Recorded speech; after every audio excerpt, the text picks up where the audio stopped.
안녕하세요. 저는 독서 교육 전문가 최승필입니다. 오늘 제가 독서법 강연을 한 1000번 넘게 했는데, 이 운동과 독서에 관련된 내용은 이번이 처음인 것 같아요. 오늘 제가 잘 한번 말씀을 드려서 좀 도움이 될 수 있었으면 좋겠습니다.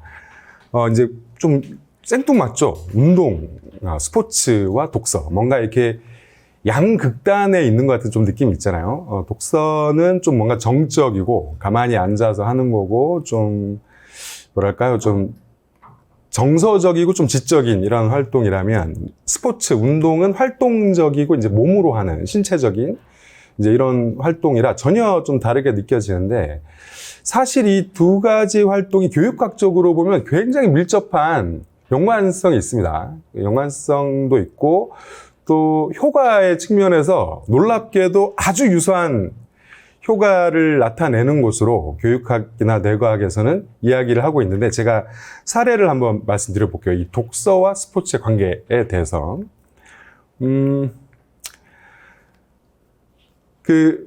일본의 아침 독서 운동이라고 혹시 들어보신 적이 있습니까? 10분 아침 독서 운동이라는 걸 일본의 학교에서 한번 이렇게 대대적인 붐이 일어서 한 적이 있었어요. 이게 사실은 뭐 성적을 올리거나 뭐 공부를 위해서 시켰던 건 아니고, 일본이 공교육의 위기가 온 적이 있습니다. 막 규율이 안 잡히고, 막 초등학생들도 선생님 말씀 안 듣고, 막 집단적으로 항명하고, 규율 안 지켜지고, 막 이렇게 이게 너무 심해져가지고, 초중고를 가릴 거 없이, 일본의 공교육이 심각한 위기에 처한 거 아니냐. 이대로 가다가는 이 학교 자체가 유지가 안 되는 거 아니냐 할 정도로 좀 이게 사회적인 문제가 됐던 시기가 있었습니다. 그래서 어떤 초등학교 선생님 한 분이 이제 뭐 이렇게 해봐도 안 되고 저렇게 해봐도 안 되고 하니까 이런 생각을 하신 거예요. 아침에 한 10분 정도 아이들한테 책을 읽게 하면은 이 아이들이 좀 착해지지 않을까? 좀 차분해지고 좀 말 좀 잘 듣게 되지 않을까? 이제 이런 기대를 가지고, 사실은 뭐 그 선생님 얘기 들어보면 특별하게 막 이게 대단한 효과가 있을 거라 생각하지 못하고 그냥 했던 거예요. 아침에 이제 10분 정도 조회 끝나고 나서 수업 시작하기 일종의 영교시 독서 같은 거죠. 10분 정도를 책을 읽혔는데, 이게 한 학기 정도 지나고 나니까 아주 희한한 일이 벌어지는 겁니다. 성적이 갑자기 오르는 거예요. 일단은 원래 했던 목표 있잖아요. 교내 폭력이나 규율 위반 사건이 급감한 것도 있었는데, 이거보다 좀 더 컸던 건 뭐였냐면, 전 과목의 성적이 평균 성적이 갑자기 향상이 된 겁니다. 되게 재밌는 점은 책을 읽혔는데 성적이 가장 많이 오른 과목은 수학이었어요. 수학, 국어, 사회, 과학 이런 식으로 전 과목 성적이 오르니까, 이거 뭐야? 아침에 10분 책 읽혔더니 애들이 공부를 잘하네? 이래서 이제 일본 전역에 이 10분 아침 독서 운동이 선풍적인 그런 바람을 일으켰고, 지금도 하고 있고, 우리나라에서도 이 10분, 우리나라 이제 15분 이렇게 하는데, 15분 아침 독서 운동을 하고 있죠. 자, 이런 식으로 책을 읽혔더니 애들이 공부를 잘하게 되는 겁니다. 자, 독서는 이제 어느 정도 이해가 되죠. 이게 앉아서 공부하고 비슷하고, 행위 자체가 좀 그러니까요. 그런데 태평양 건너편에 있는 미국에서 전혀 다른 활동을 시켰는데 또 비슷한 일이 벌어진 그런 또 사례가 있었습니다. 미국의 이제 네이퍼빌 센트럴 고등학교라는 곳에서 아이들 학교 수업을 시작하기 전에 영교시 체육 시간을 운영한 거예요. 이것도 사실 똑같아요. 이것도 뭐 공부를 잘하기 위해서나 이런 거라기보다는, 미국은 좀 일본하고 전혀 다른 형태의 어떤 사회적 문제를 겪고 있었는데, 그게 뭐였냐면 아동 청소년 비만이었어요. 이게 패스트푸드 너무 많이 먹고, 또 서구인들의 육식 위주의 식단에다가 또 미국인들이 많이 먹다 보니까 아이들이 이제 막 당뇨병이라든가 고혈압 같은 성인병들을 아이들이 막 앓게 되고, 이런 일이 벌어지니까 이 학교 선생님도 똑같은 생각을 했던 거예요. 이거 애들이 너무 비만해. 건강도 안 좋고, 운동을 좀 시키면 애들이 좀 건강에 좀 도움이 되지 않을까 해서 운동을 시켰는데, 아까 독서도 좀 차분하고 조용해졌으면서 시켰는데 공부를 잘하게 됐잖아요. 이 고등학교에서도 똑같은 일이 벌어졌습니다. 그냥 건강을 위해서 죄송합니다. 영교시 체육 시간 운영을 했는데 성적이 오른 거예요. 이제 점수로 놓고 보면 읽기 능력, 이제 문장 이해력, 운동을 했을 뿐인데 읽기 능력과 문장 이해력이 17% 정도 향상이 됐고, 이 탐스는 뭐냐면 그 세계 국제 그 학력 평가 있잖아요. 그런 류입니다. 그와 비슷한 국제적인 이제 학력을 평가하는 시험인데, 네이퍼빌 센트럴 고등학교 학생들의 이 평가 점수가 세계 1위 수준이 나온 거예요. 미국은 과학이 세계 18위예요. 우리나라가 이제 보통 한 5, 6위 정도 하고, 수학 같은 경우는 미국의 평균 등수가 19위인데 이 네이퍼빌 센트럴 고등학교가 이 영교시 체육 시간을 운영하고 나서 6위가 된 겁니다. 희한하죠. 공부를 위해서 시켰던 게 아닌데 독서도 그렇고 체육도 그렇고 이 스포츠도 그렇고 시켰더니 이 갑툭튀로 성적이 오른 거예요. 이렇게 이제 말씀드리면 이거 좀 이상하다, 좀 희한하다 이런 생각이 들잖아요. 근데 사실은 이게 뇌과학적으로 보면 굉장히 좀 자연스럽고 어떤 의미에서는 굉장히 당연한 그런 현상입니다.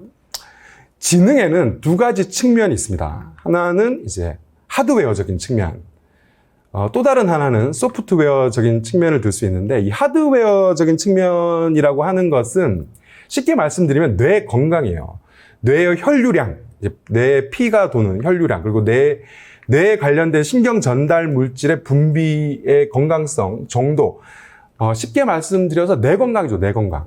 이게 뇌 건강이 곧 지능하고 직결되는 측면이 있거든요. 그래서 실제로 뇌과학에서는 스포츠 선수들, 운동 선수들의 뇌가 일반인의 뇌보다 훨씬 더 뛰어나다라는 연구 결과가 굉장히 많습니다. 이게 왜냐하면 우리 몸을 움직이는 것도 결국 뇌로 하는 거잖아요. 근데 몸을 이렇게 강도 높게 움직이다 보면 혈류량도 증가하고, 그리고 뭐 뇌에 관련되어 있는 호르몬들도 굉장히 원활하게 분비가 되기 때문에 뇌가 건강해지는 거예요. 이게 영유아들 독서 교육이나 영유아들 뇌 과학 연구 결과를 봐도 그런데, 우리 왜 영유아들한테 막 영재 교육 시키고 이러잖아요.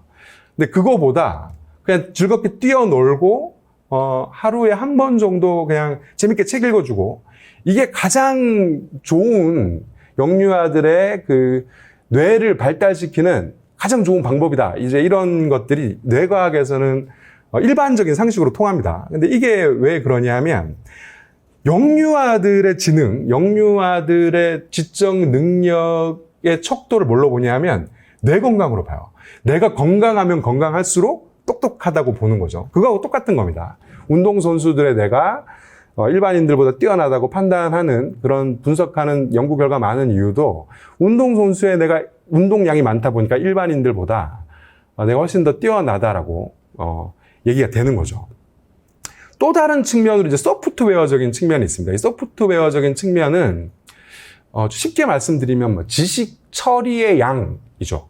지식을 처리하는 이런 양, 그리고 독서 같은 경우는 이제 하드웨어적인 측면, 소프트웨어적인 측면이 둘 다 있는데, 글을 읽고 이해한 이게 뇌파 검사 같은 거 있잖아요. 뇌 활성화 정도를 알 수 있는 이 센서를 붙이고 여러 가지 활동을 시켜보면 이 책을 읽을 때 가장 뇌가 활성화돼서 움직입니다. 이게 기계로 데이터로 다 잡히는 거죠.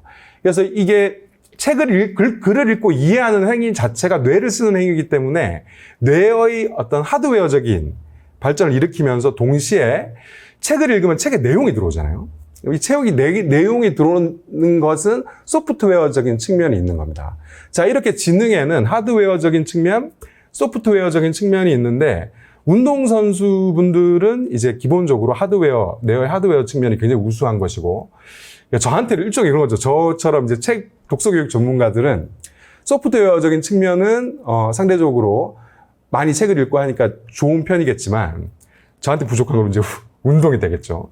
운동을 하시는 이제 스포츠 선수분들은 뭐 안 그런 분들도 많으시겠지만, 아무래도 하드웨어 쪽은 많이 써서 뇌 건강이나 뇌 혈류량이나 이런 것들은 굉장히 우수한 수치를 기록하겠지만, 만약에 책을 안 읽으시거나 좀 이러면 소프트웨어적인 측면이 좀 취약해질 수 있겠죠. 그러니까 이 운동과 이 독서는 이런 뭐랄까요, 상호적인 관계에 있는 겁니다. 자, 그러면 여기서 이제, 그래. 스포츠 선수들은 뇌의 하드웨어적인 측면이 뛰어나. 그러면 스포츠 선수가 소프트웨어에 해당되는 뭐 독서라든가 공부, 이런 것을 하면 이것이 운동 자체를 잘하게 해줄까? 이제 이런 생각이 좀 들잖아요. 근데 요거 관련해서, 또 다른 좀 연구 결과가 있는데, 그 탑 클래스의, 월드 클래스의 운동 선수들의 이제 뇌 기능이 매우 뛰어나다. 이게 지능하고는 좀 다릅니다. 뇌 기능이 매우 뛰어난다라는 연구 결과들이 꽤 있어요. 자, 그러면 이거 사실은 좀 그냥 상식적인 수준에서 저 같은 일반인이 저도 이제 스포츠를 좀 좋아하는 편이니까 스포츠를 보다 보면 이런 생각이 들거든요. 프로급의 선수들 있잖아요. 그게 뭐 축구가 됐든 격투기가 됐든 야구가 됐든 프로급의 선수들을 보고 있으면 저 같은 이제 일반인들은 이런 생각이 듭니다. 육체적 능력 측면에서는 프로급 선수, 프로에 이미 들어오신 분들은 다 비슷한 거 아닌가? 이런 생각이 들어요. 예를 들어서 격투기 챔피언이라고 해서 완력이 그 격투기 선수 중에 가장 센 건 아니잖아요. 축구 선수, 막 탑 클래스 최고의 축구 선수라고 해서 달리기 실력이 그 프로 선수들 중에 가장 빠른 건 아니지 않습니까? 자, 이렇게 어떤 능력은 이 사람이 더 뛰어나고 어떤 능력은 이 사람이 좀 떨어지고 이런 게 있을 텐데 전체적으로 놓고 보면 운동선수 중에 아주 성공하는 막 탑클래스 운동선수와 그냥 프로선수, 일반적인 프로선수의 차이가 육체적 능력이 아닐 거라는 생각이 이제 들잖아요. 그냥 봐도. 그럼 그 차이라는 건 결국에는 나에게 맞는 훈련법, 그리고 뭐 그 스포츠의 본질이라든가 작전을 이해하는 능력, 어떤 뭐 훈련을 하거나 내가 지금 필요한 어떤 지점을 판단하는 현명한 어떤 판단력, 이런 것들이 이제 필요하겠죠. 그렇게 따지고 보면 이제 이런 연구 결과, 탑 클래스의 운동 선수들이 뇌 기능이 매우 뛰어나다라는 연구 결과하고 연결시켜서 생각해 보면 결국에는 운동 능력 측면에서는, 재능의 측면에서 봤을 때 육체적 능력은 프로급 선수가 된다고 하면 대부분 유사한 일정 수준 이상의 신체 능력을 갖고 있을 텐데, 다른 점이 있다면 아마도 이런 뛰어난 이 훈련을 하는 데 있어서의 나한테 정확하게 맞는 훈련법, 나한테 뭐가 지금 필요한지, 그 작전을 이해하는 능력, 이런 거 또 지도자분들이시니까 이런 거 학생들 지도하다 보면 그런 차이를 느끼시지 않겠습니까? 이제 그런 부분들이 있는 건데, 근데 좀 이런 생각이 들죠. 그렇다고 해서 뭐 손흥민 선수라든가 막 탑클래스의 선수들이 책을 읽나? 안 읽는 선수들도 많은 것 같은데, 그러면 책하고 이제 별로 상관이 없는 게 아닌가? 이런 좀 생각도 들고, 물론 이제 뭐 그런 탑클래스 선수 중에 또 책을 읽는 분이 있고, 그냥 일반적인 그냥 프로 선수 중에도 책을 읽는 분이 있고, 안 읽는 분이 있고, 이게 다 비슷할 텐데, 이제 이렇게 따져보면은 독서와 운동의 연관 관계를 좀 얘기할 수 있나? 좀 이런 생각이 들죠. 제가 이렇게 좀 말씀드려보겠습니다. 사실은, 이 독서를 통해서 이제 올라오는 능력을 이제 독서 교육에서는 언어 능력 혹은 문해력이라고 부릅니다. 근데 이게 사실은 여러 다른 이름으로, 이 똑같은 능력이 여러 다른 이름으로 불려요. 이 언어 능력, 문해력을 교육학에서 얘기할 때는 수학 능력이라고 부릅니다. 이 수학 능력이 이제 학문을 수행하는 능력이죠. 어떤 글을 또 공부를 할 때, 공부라는 것 자체가 어떤 교재를 읽고 그 교재를 얼마나 잘 이해하고 그걸 얼마나 잘 출력할 수 있느냐, 이게 이제 학문을 수행하는 행위잖아요. 근데 그렇기 때문에 수학 능력은 기본적으로 글을 읽고 이해하는 문해력, 언어 능력일 수밖에 없죠.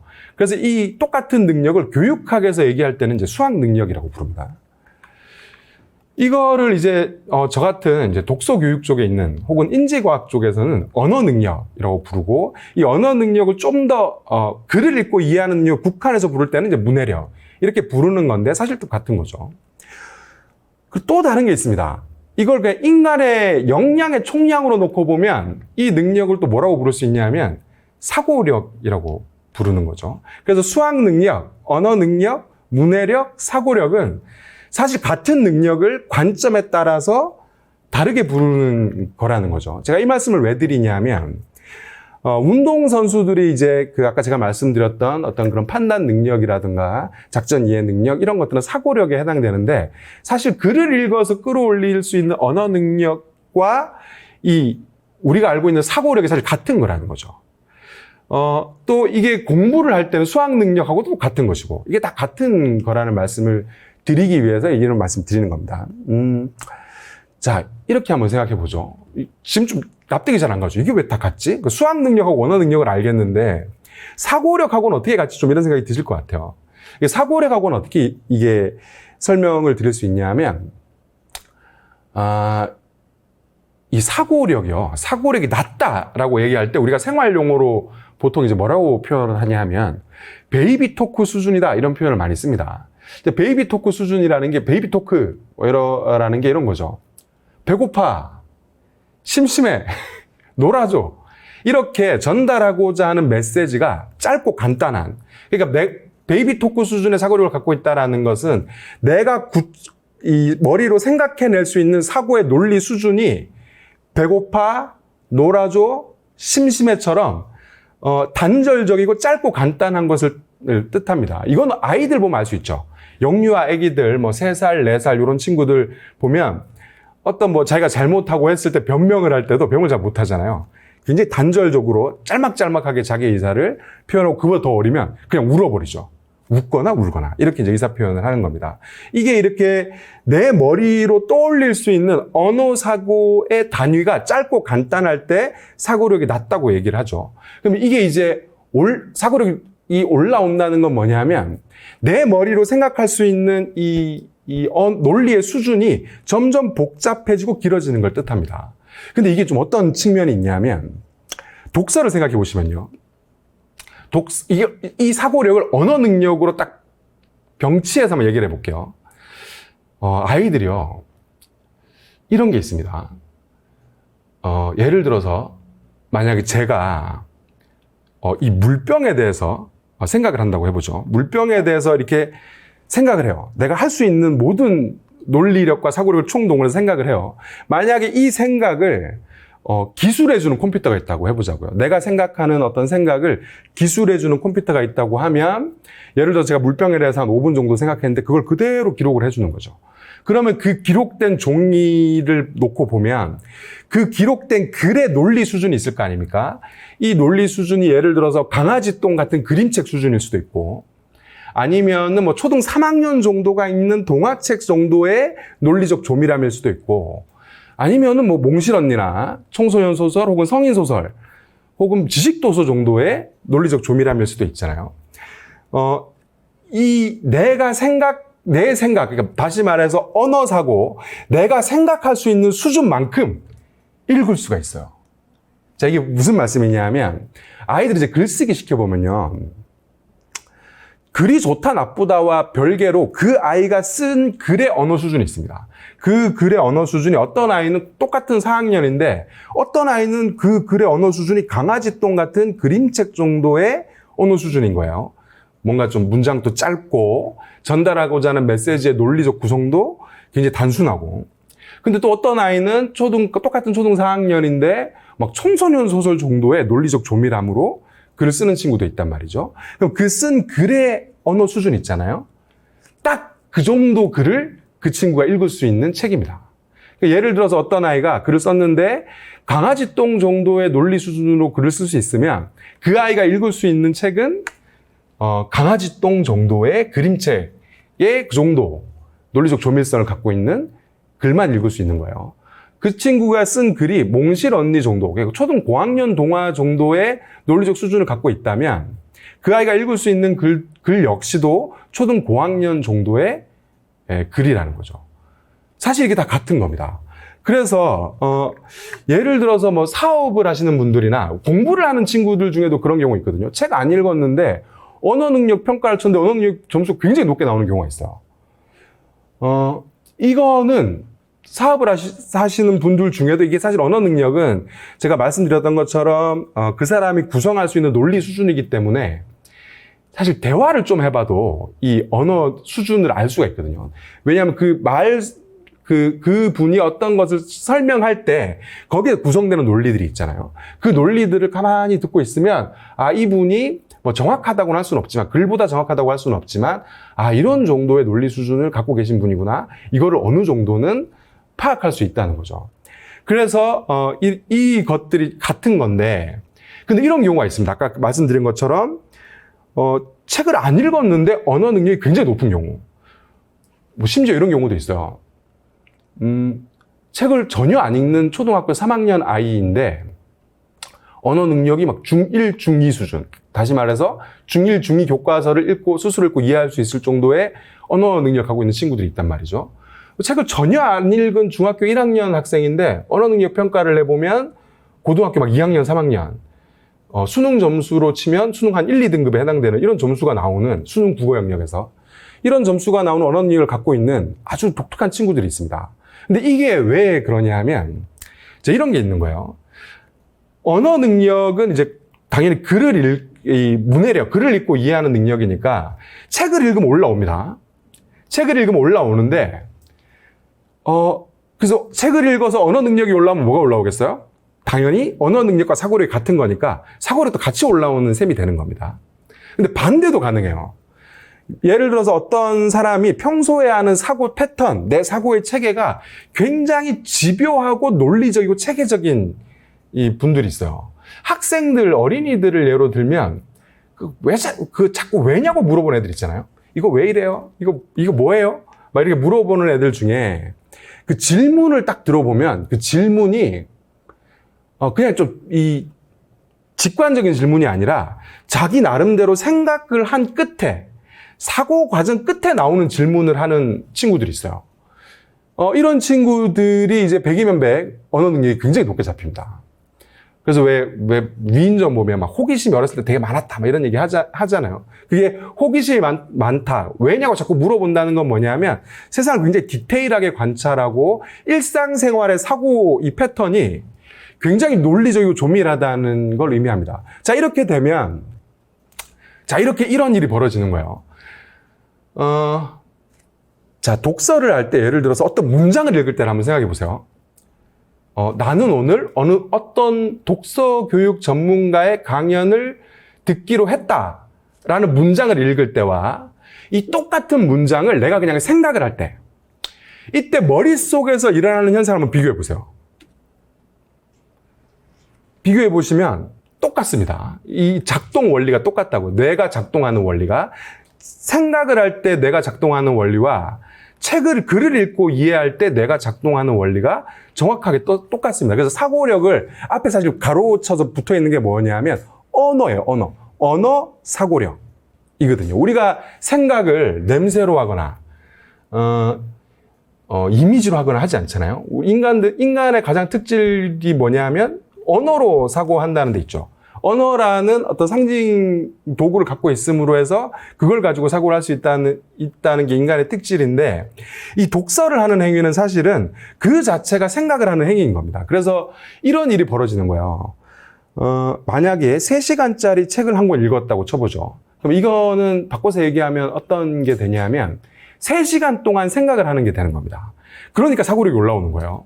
근데 이 생각이 내가 하는 생각과 독서라는 과정, 묵독이라는 생각의 차이는 어디서 나오는 거냐면, 독서라는 생각은 책에 담겨 있는 생각을 독자인 내 머리로 재생해 보는 거고, 내가 하는 생각은 내 안에서 떠오른 생각을 내 머리로 하는 거죠. 생각의 출처가 책에 담겨 있느냐, 나에게 있느냐, 이 차이인데, 보통 이제 대부분의 경우, 저도 마찬가지고, 대부분의 경우 생활사고로 언어 능력을 끌어올리거나 사고력을 끌어올리기 굉장히 힘들어요. 왜냐하면 이 생활사고는 본질적으로 좀 짧고, 즉흥적이고 단순할 수밖에 없습니다. 오늘 점심 뭐 먹지? 아, 내 친구 쟤 때문에 골치 아프네. 쟤하고 싸웠는데 어떡하지? 뭐 이런 것들이 있잖아요. 이게 생각해보시면은 이런 생활사고는 10분 이상 한 가지를 지속하기가 힘들어요. 논리적이기도 힘듭니다. 근데 책은 기본적으로 작가라는 사람들이 수백 번 고쳐가면서 구축해 놓은 언어사고의 체계잖아요. 그래서 굉장히 치밀하고, 언어사고로 치면 거의 건축물처럼, 벽돌을 하나하나 구조를 계획해서 쌓아 올린 건축물처럼 치밀한 이 사고의 체계란 말이죠. 그래서 이 독서 과정에서, 그 책이 갖고 있는 정도의, 3시간짜리면 3시간 정도의 길이로, 그리고 내가 평소에 할 수 없는 정도의 정연함으로, 그리고 내가 평소에 할 일이 없는 종류의 생각을 3시간 가까이 하게 되는 겁니다. 이러면서 사고력이 올라오는 거죠. 근데 반대로 언어 사고, 내가 평소에 사는 생활 사고가 치밀하면 바꿔서 말씀드리면 나라는 생각의 책이 머릿속으로 계속 지나가는 거예요. 그러니까 사고력이 올라오는 거고 결과적으로 언어 능력이 올라오게 되는 거죠. 그러니까 생각을 치밀하고 깊게 해도 사고력, 언어 능력이 올라오고 책을 깊게 읽어도 사고력, 언어 능력은 올라오는 겁니다. 그래서 만약에 이제 책을 안 읽었는데 수학 능력이 매우 뛰어나거나 아니면 책을 안 읽었는데 막 사업적 수완, 일머리 이런 게 굉장히 좋다고 하면, 그리고 뭐 운동선수들도 마찬가지고요. 이렇다고 하면 그 생활사고가 굉장히 치밀하고 굉장히 집요하다고 보시면 되는 겁니다. 근데 제가 말씀드렸던 것처럼 일반적인 경우는 이게 기질적인 좀 그 특성이 있거든요.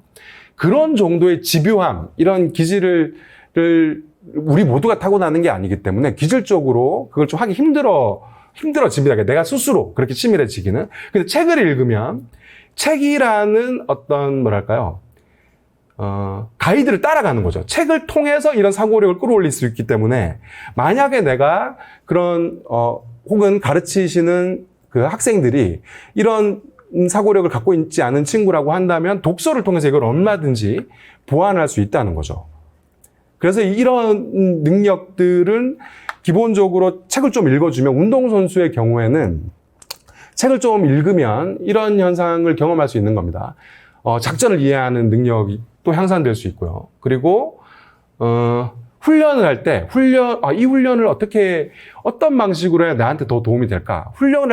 왜 이렇게 되기 쉽잖아요. 훈련을 하러 가면 시키니까 그냥 하는 것과 이 훈련의 목적을 알고 할 때 그 효과가 전혀 다를 수밖에 없지 않습니까? 이런 부분들에서 독서가 굉장히 큰 위력을 발휘할 수 있다는 거죠.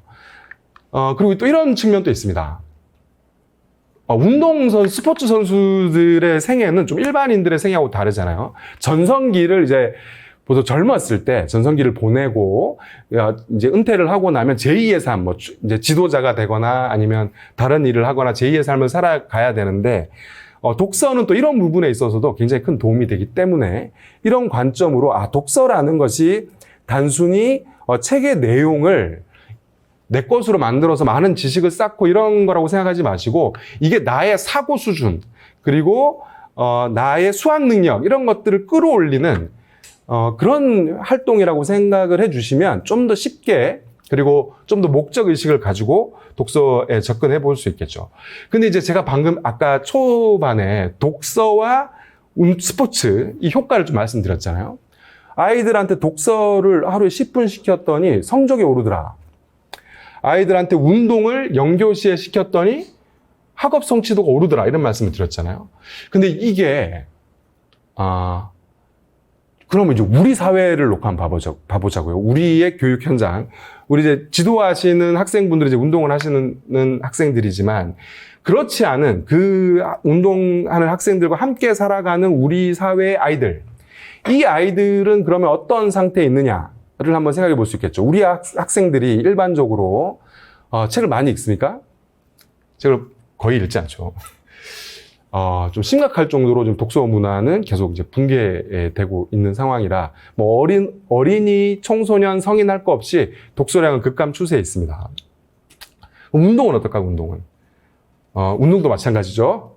어린이, 청소년, 성인 할 것 없이 운동량도 급감하고 있습니다. 그러면 독서도 하지 않고, 운동량도 적고, 공부는 많이 하죠. 자, 이런 상황인데, 그럼 우리 아이들의 언어 능력, 수학 능력은, 사고력은 어느 정도 수준일까요? 이 말씀을 잠깐 드려볼게요. 자, 이 표를 한번 봐주시면, 이 표는 뭐냐면, 다른 게 아니고요. 그냥 교과서의 언어 수준을 도식화해 놓은 표입니다.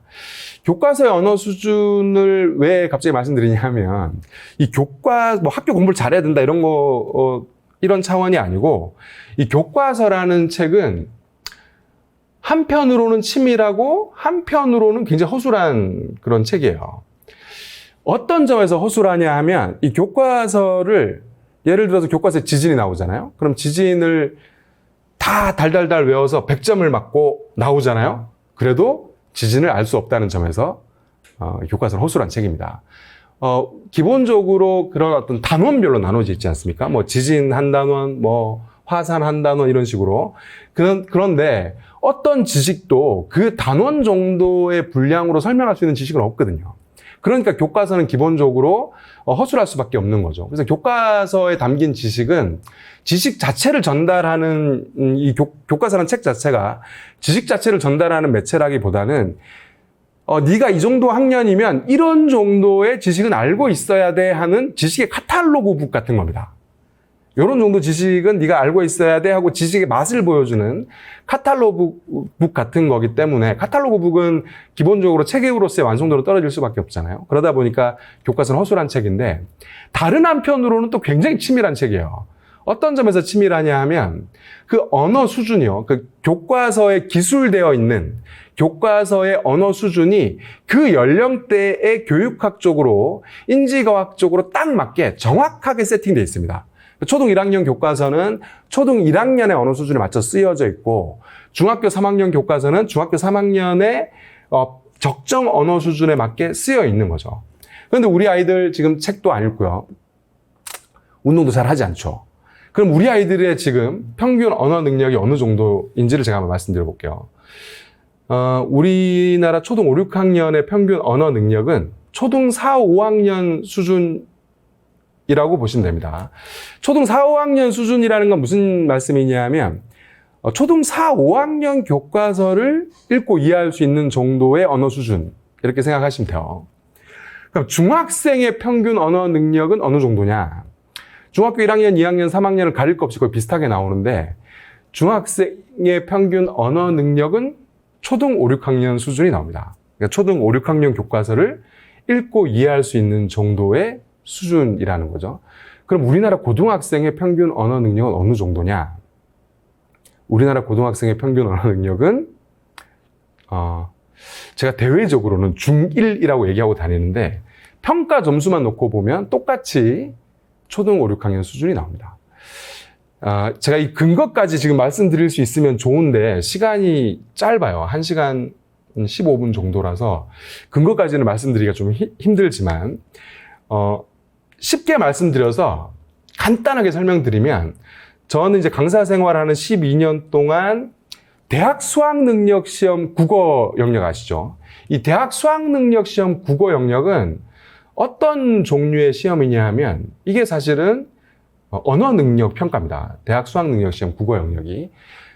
이제 대학 수학능력시험 국어 영역은 내신 국어하고는 별로 상관이 없는 과목이에요. 지금은 이제 워낙에 수능 국어 영역에 대한 어떤 반대 이런 것들이 많아서 고전 문법이라든가 고전이라든가 이렇게 고등 교과 영역이 들어와 있지만 본질적으로 수능 국어 영역이라는 시험은 이런 겁니다. 네가 대학교에 가서 전공 소속도 읽어야 되고 교양 서적도 읽어야 되고 논문도 읽어야 되는데 네가 이걸 읽고 이해할 수 있는 능력이 얼마나 돼? 를 측정. 잠시만요. 괜찮은 거 인터넷 끊겼는데. 예. 화면 좀 띄워주시겠어요? 죄송합니다. 이 화면에 좀 문제가 있어서. 그런 시험이에요. 그래서 대학 수학능력 시험 국어 영역 점수가 낮다라는 것은 대학교 올라가서 학업을 하기가 굉장히 힘들다는 그런 의미도 되는 거죠. 예, 나가고 있긴 한 거죠. 요 내부 스튜디오에 화면에 좀 문제가 있어서. 자, 대학 수학능력 시험이 그런 시험입니다. 네, 그런 시험이라서 제가 이제 이걸 어떻게 좀 활용을 했냐 하면 수능 국어 영역을 뭐 초등 5, 6학년, 중학생 이렇게 시킬 수가 없잖아요. 그래서 어떻게 했냐면 수능 국어 영역 그대로 시킬 수가 없으니까 제가 뭐 대단한 사람이라고 언어 능력 평가를 따로 만들 수는 없고 수능 국어 영역을 갖다 놓고 이제 거기서 고등 교과 문제를 다 뺀 거예요. 다 빼고 고등교과 문제를 다 빼고 거기에다가 이제 지문을 쉬운 문제 10문제 수능에 이제 30문제 정도 남거든요. 고등교과 빼고 나면. 30문제에서 30문제를 남기면은 정확하게 다 읽고 이해하는 문해력을 묻는 문제가 남습니다. 그럼 이 문제에서 쉬운 문제 10문제는 그대로 두고 20문제 정도의 지문을 그 문제의 지문을 죄송합니다. 중학생 정도가 읽을 수 있는 정도의 텍스트로 다 교체를 한 거예요. 찾아서. 이렇게 해서 문제를 만들어서 12년 동안 테스트를 하다 보니 이제 어떤 게 생기냐면 왜 이 누적 통계 자료가 생기면서 이런 게 나오는 거예요. 이 점수면 중학교 올라가면 성적 떨어지겠는데? 이런 거 있잖아요. 이 점수면 고등학교 올라가서 공부하기 힘들겠다. 이 점수면은 청소년 소설 못 읽겠는데? 이제 이런 것들이 이제 누적 데이터로 잡히기 시작한 겁니다. 그게 거의 정확하게 점수와 거의 정확하게 연동이 되는 거예요. 심지어 이게 수능 국어 영역을 다운그레이드한 테스트지다 보니까 이 테스트를 쳐보면 수능 국어 영역 점수를 거의 정확하게 한 플러스 마이너스 5점 정도의 박스권에서 거의 정확하게 예측할 수 있게 된 거죠. 자, 그 기준으로 이제 말씀을 드리는 겁니다. 자, 이렇게 되는 거예요. 우리나라 고등학생들, 이게 제가 말씀드린 점수상 초등 5, 6학년에 나온다. 고등학생의 평균 언어 능력이 이게 고등학교 1, 2학년을 말씀드리는 게 아니고요. 고3을 말씀드리는 겁니다. 고3이 이제 수능 본 시험을 치고 나면 그 등급이 나오잖아요. 등급이 나오면 자, 이런 겁니다. 기초 언어 능력 평가. 그러니까 수능 시험을 다운그레이드 시킨 기초 언어 능력 평가로 초등 5, 6학년 수준이 나오는 초등 5, 6학년한테는 수능 국어 영역을 치게 할 수가 없어요. 근데 이제 뭘 할 수 있냐면 똑같은 초등 5, 6학년 기초 언어 능력 평가로 초등 5, 6학년 수준이 나오는 중3, 고1한테는 수능 국어 영역 평가를 치게 할 수가 있거든요. 그러면 이 기초 언어 능력 평가에서 초 5, 6이 나오는 중3, 고1한테 수능 국어 영역 평가를 쳐보면 점수가 딱 몇 점이 나오냐면 42점에서 47점, 48점 요 정도가 딱 나옵니다. 근데 이 점수가 어떤 점수냐면 이게 제가 테스트를 봤던 그 시험지는 당연히 기출수능, 인터넷에서 바로 다운받을 수 있는 기출수능 국어 영역이에요. 그 점수를 그대로 그 연도의 등급표에 대입을 해보면 5, 6등급 이 경계선에 딱 걸쳐져요. 그럼 5, 6등급이 어떤 등급인지 아시죠? 가운데 포진해 있고 가장 많은 학생들이 들어가 있는 평균 등급, 100분위로 봤을 때 50%에 해당되는 게 5, 6등급이에요. 바꿔서 말씀드리면 기초 언어 능력 평가에서 5, 6학년 수준이 나오는 학생의 평균 언어 능력이 고3 평균 언어 능력이라는 얘기가 돼버리는 거죠. 이거는 그러니까 우리나라 고등학생들이 막 그런 거 그러잖아요. 막 고등학교 공부를 너무 어렵게 생각하거든요. 근데 그럴 수밖에 없는 게 언어 능력이 이렇게 다운돼 있다 보니까 바꿔 말씀드리면 사고력이 다운돼 있는 거죠. 이거는 이렇게 생각하시면 됩니다. 덩치가 큰 초등 5, 6학년이 고등학교 교실에서 고등학교 교과서를 들고 고등학교 공부를 하고 있는 거예요. 공부를 할 수가 없는 거죠. 근데 이건 공부의 관점인 거고 이거를 사고력의 관점에 대입해 보면 굉장히 좀 암담해지는 거죠. 이제 이런 겁니다. 이런 건데 그럼 성인의 평균 언어 능력은 어떠냐? 자, 고등학생들은 공부를 하고 있잖아요. 어쨌든 그게 듣고 이해하는 방식의 공부를 하더라도 사실 이렇게 언어 능력이 전반적으로 다운그레이드 된 데는 몇 가지 이유가 있는데 첫 번째는 스마트폰이에요. 이거는 뭐 전 세계적인 현상입니다. 스마트폰이 보급되는 시점과 그 사회의 언어 능력이 하락해서 문제가 생기는 시점이 정확히 똑같기 때문에 미국에서도 그렇고 심지어 핀란드에서도 이 문제가 굉장히 대두가 되고 있어요. 문해력이 떨어지는 문제가. 근데 우리는 좀 더 심하게 이 문해력 하락 현상을 겪고 있는데 그 이유가 우리가 일단 기본적으로 스마트폰 보급률이 제일 높잖아요.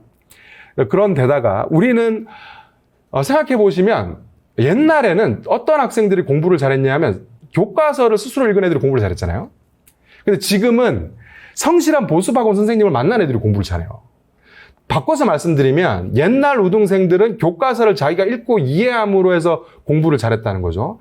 그래서 사실 글을 읽고 이해하는 애가 얼마나 대단하냐면 교과서만 자기가 읽고 이해하잖아요. 그래도 언어 능력은 엄청난 폭으로 올라갑니다. 그게 이제 우리 옛날 시대 때 우등생의 메커니즘이죠. 근데 요즘 아이들은 듣고 이해하는 방식으로 공부를 하는 거예요. 책 읽으라 그러면 학습 만화 있습니다. 이제 한마디로 이렇게 되는 거예요. 놀 때는 스마트폰으로 놀고, 공부하라 그러면 듣고 이해하는 방식으로 하고, 책 읽으라 그러면 학습만 읽어버려요. 읽고 이해하는 경험이 사라짐과 동시에 이 스마트폰이 독서만 없앤 게 아니고 사실은 제가 아까 그런 말씀 드렸잖아요. 사고를 치밀하게 하면 언어 능력이 올라온다. 이게 이제 우리가 흔히 그 연령대가 갖고 있는 아무래도 연령대 높은 친구들, 연령대 낮은 친구들보다 전반 평균적으로 좀 우수한 게 있잖아요. 이게 이제 사고가 살 만큼 사고가 평균적으로 많아져서 그런 건데 스마트폰의 문제는 한마디로 말해서 멍 때릴 수 있는 시간, 생각할 수 있는 시간을 진공청소기처럼 다 빨아들여 버리는 거예요. 이러니까 이제 언어 능력이 떨어지고 떨어지다가 지금 제가 지금 방금 설명드린 이런 수준으로 떨어져 버린 거죠. 근데 이거는 역으로 말씀드리면 책을 좀 읽겠다고 하면 사실은 좀 블루오션이 열린 거죠. 이렇게 말씀드리기 좀 그렇습니다만 블루오션이 열린 거라고 볼 수도 있어요. 왜냐하면 제가 독서 교육을 해보면 조금만 책을 읽히잖아요. 그러면 이게 바로 성적으로 나옵니다. 이야기 책을 한 3개월 정도 읽히잖아요. 그럼 국어 성적이 꿈틀꿈틀 올라가요. 애들 국어 성적이. 한 1년 정도 읽으면 전 과목 성적이 막 올라갑니다. 이런 이제 현상이 벌어지는 거예요. 근데 이거는 공부의 얘기지만 아까 말씀드렸던 것처럼 이거 사고력하고 같은 거기 때문에 바꿔서 말씀드리면 사고력이 그만큼 올라간다는 뜻이기도 한 겁니다. 자, 그러면 어떤 식으로 책을 읽혀야 사고력이 올라갈 수 있느냐? 이거는 이제 가르치시는 학생 관점에서도 그렇고 성인, 그러니까 뭐 저도 그렇고 다른 뭐 일반적인 업무를 하시는 성인들도 그렇고 축구 지도자분들도 그렇고 성인의 언어 능력도 있잖아요. 성인의 평균 언어 능력도 초육 중1 정도 수준으로 보면 되는데 이것도 뭐 설명드리면 좀 길지만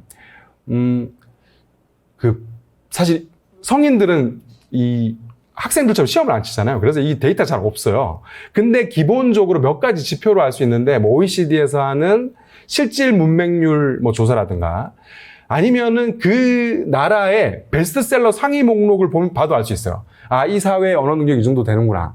이거 알 수 있는데 이런 저런 거를 종합해서 봤을 때 한국의 성인의 평균 언어 능력은 높게 잡아도 중1입니다. 중1 정도 수준인 거예요. 근데 이거를 끌어올리는 방식은 제가 아까 그런 말씀 드렸잖아요. 책을 3개월만 읽혔더니 엄청 올라가더라. 이런 말씀을 드렸잖아요. 근데 이게 생각보다 굉장히 쉽게 올라갑니다. 얼마나 쉽게 올라가냐면 제가 여기서 도표를 안 갖고 왔는데 그 청소년 소설 있잖아요. 중학생들 대상으로 청소년 소설을 2주에 한 권. 2주에 한 권은 어느 정도 독서량이냐면 일주일에 3시간이에요. 일주일에 3시간 한 2주에 한 권 읽혀서 6개월 정도 읽히잖아요. 그럼 평균적으로 저 수능 국어 영역 평가 점수가 한 학기당 아주 낮으면 5점, 아주 높으면 20점씩 올라갑니다. 5점에서 20점씩 따박따박 올라가요. 이게 사실은 글을 읽고 이해하기만 하잖아요. 운동도 그렇죠. 운동도 안 해서 그렇지 내 몸에 맞게 하려고 마음만 먹고 하기만 하면 일반인 기준에서 놓고 보면 운동 효과가 굉장히 세게 나타나는 것처럼 독서도 똑같아요. 글을 읽고 이해하기만 하잖아요. 그러면 엄청난 속도로 올라갑니다. 자, 그러면 아이들을 대상으로 했을 때 저는 이제 이런 말씀을 많이 드리는데 이게 사실은 축구 지도자분들을 위해서 준비한 게 아니고 일반적인 그냥 가정에서 하는 독서법도 그렇고 학교에서도 하는 독서법도 그런데 독서 시간을 운영하라는 말씀 되게 많이 드려요. 만약에 이제 자녀분들이 있으면 가정 안에서 그냥 책을 읽히시면 되는데 책을 읽힐 때 혼자 읽으라 그러면 아이들 못 읽습니다. 요즘 친구들은. 왜냐하면 우리 때하고 달리 집에 재밌는 게 너무 많아요. 독서 시간을 운영해야 되는데 축구 이제 같은 가르치고 계신 축구 부원들도 그렇고 원리는 딱 2가지예요. 아이가 읽을 책은 성인도 마찬가지입니다. 스스로 책을 골라야 돼요. 그리고 하루 30분 이렇게 읽는 겁니다. 이게 가족이면 가족 독서가 되는 거고요.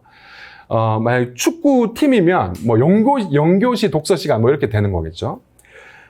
뭐 되게 좀 당황스럽죠. 굉장히 간단한 방법인데 제가 아까 그 하루 10분 독서 운동이 일본의 그 학업 성취도를 굉장히 끌어올렸다. 이건 학업 성취도이지만 바꿔서 얘기하면 아이들의 사고력을 전반적으로 끌어올렸다는 건 사실 뭘 의미하는 거냐면 거기에는 몇 가지 그게 있습니다. 방식. 일본의 하루 10분 아침 독서 운동이 다른 독서 프로그램에 비해서 성공률이 높을 수 있었던 이유는 몇 가지 방식이 있었어요. 첫 번째가 뭐였냐면, 선생님이 같이 읽는다였어요. 선생님이 같은 공간 안에서 뭐 같이 읽는다는 게 같은 책을 읽는다는 게 아니에요. 선생님은 선생님 책 읽고 아이들은 각자 자기 책 읽는 거예요. 첫 번째가 선생님이 같이 읽는다. 두 번째, 하루에 10분에서 15분씩 매일 읽는다였어요. 매일 읽는다. 매일 읽는다는 거는 뭐 주 5일 보면 되겠죠. 하루에 10분에서 15분. 세 번째는 뭐였냐면, 아이가 읽을 책을 아이가 스스로 선택하게 한다. 네 번째는 독후 활동을 시키지 않는다 했어요. 이게 좀 들어보시면 좀 어이가 없죠. 너무 간단하잖아요. 너무 간단하죠. 사실 이 아침 독서 운동이 성공할 수 있었던 이유는 이게 너무 간단하기 때문입니다. 우리가 흔히 이제 독서라고 하면 좀 어떤 부담감이 있냐면 책을 아주 많이 읽어야 된다고 생각하시는 경우가 굉장히 많아요. 왜? 우리 마음의 양식, 이 표현 때문에 그런지 독서라고 하면 뭔가 하루에 막 3권씩 읽어야 될 것 같고 매일 막 엄청난 양을 읽어야 될 것 같고 틈틈이 읽어야 될 것 같고 막 이런 좀 부담감이 있지 않습니까? 근데 사실은 독서가들이요, 독서가들도 그렇게 못 읽습니다. 독서가들도. 왜 수능 만점자들 인터뷰 보면, 수능 만점자 인터뷰 언제 한번 기회 되실 때 인터넷 검색해 보시면 그 친구들이 꼭 독서 얘기를 해요. 모든 수능 만점자들이 독서 얘기를 하는데, 저는 뭐 독서 덕분에 수능 공부하는데 되게 도움 많이 됐어요. 독서에 도움을 많이 받았어요. 막 이렇게 얘기한단 말이에요. 이렇게 말씀드리면, 야, 수능 만점 받을 정도로 책을 읽었으면 엄청나게 읽은 거 아니야? 이렇게 생각이 되잖아요. 근데 그 아이들이 인터뷰를 쫙 모아서 분석을 해서, 저는 독서를 이렇게 저렇게 했어요. 이렇게 저렇게 했어요. 하는 얘기들을 모아서 분석해서 평균 시간을 내보잖아요. 그럼 일주일에 3시간에서 5시간이에요.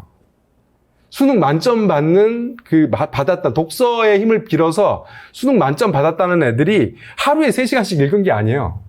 일주일에 3시간, 5시간. 이게 일주일에 3시간에 5시간이면 어느 정도냐면, 가정에서 치면은 잠자기 전에, 하루 40분 읽으면 돼요. 자, 똘똘아, 가족 독서 시간이야. 이리 와. 해가지고, 그냥 잠자기 전에 너 읽고 싶은 책 가져와. 아빠도 읽고 싶은 책 가져올게. 엎어져서 40분 읽잖아요. 그럼 40분 주 7일 하면 3시간, 5시간 차고 넘치게 채울 수 있습니다. 5일을 하잖아요. 그럼 3시간 넘게 채울 수 있어요. 그리고 이런 거 있습니다. 일반적인 성인 독서가들도 이거보다 많이 못 읽어요. 무슨 성인 독서가들도 이게 막 독서를 한다고 하면 그들이 뭐 대단한 존재들이 아니고 그들도 똑같이 바쁜 현대인이잖아요. 똑같이 바쁜 일상을 살아갑니다. 그럼 하루에 3시간, 4시간씩 읽으면 일상이 망가져요. 그렇게 못 읽습니다. 그럼 어떻게 읽냐면 보통은 자기 전에 좀 헤비한 독서가는 1시간 정도 읽겠죠. 좀 덜 헤비한 독서가는 한 3, 40분 읽을 거고. 근데 이제 옆에서 보면 독서가들이 책을 굉장히 많이 읽는 것처럼 보이는 이유가 들고 다니면서 읽는 경우가 있잖아요. 뭐 화장실 갈 때 읽고 막 지하철 타고 갈 때 읽고 이런 것 때문에 이제 그렇게 보이는 건데 그게 사실은 매일 그렇게 하는 게 아니에요. 예를 들어서 이런 거죠. 하루에 책을 갖고 와서 읽었는데 그 책이 별로야. 재미가 없어. 이러면 그냥 그 로직에 들어가 있는 시간 있잖아. 나 하루에 40분 정도 읽어야지. 잠자기 전에 40분 읽는 다음에 그걸로 끝나는 거예요. 재미가 없으면.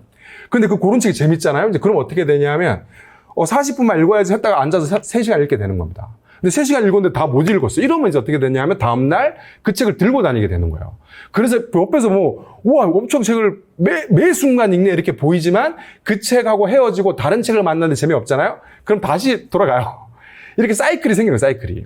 이런 식으로 읽는 겁니다. 그래서 독서를 많이 읽어야 된다는 부담감을 내려놓으셔야 되고, 아이들 독서 교육을 시킬 때도 그렇고, 축구부원들한테 만약에 독서를 해보고 싶다고 하시면, 이렇게 생각하시면 돼요. 아주 가볍게 몸을 푼다는 느낌으로 한다. 그러니까, 우리가 이제 그 수준이 높은 책 있잖아요. 막 수준이 높은 책을 읽게 되면, 예를 들어서 이럴 수 있잖아요. 내가 만약에 평균 성인 정도의 언어 능력을 갖고 있어. 그러면 초 5, 6이거나 중1 정도의 언어 능력을 갖고 있다고 치죠.